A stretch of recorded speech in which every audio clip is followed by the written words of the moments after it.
how to change canvas size in Adobe Photoshop. So let's say you've created an A5 document and you want that to be A4. Let's go to Image and Canvas Size, and we're going to change it from A5 size to A4 size.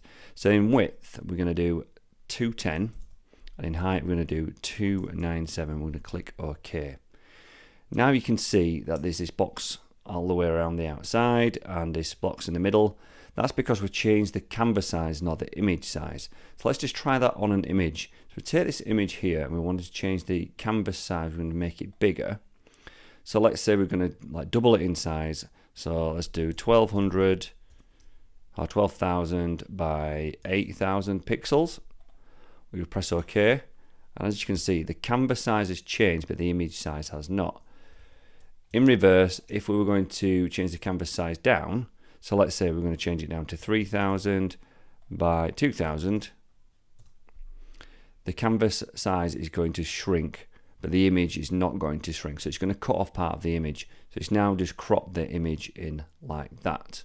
If we want to change the image size, we'd need to go to Image, Image Size, and we'd have to change it in here. So let's just change it by half.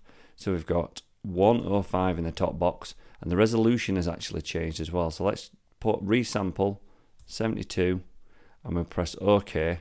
Now it's made the image smaller, because now we've got a smaller image rather than a smaller canvas size.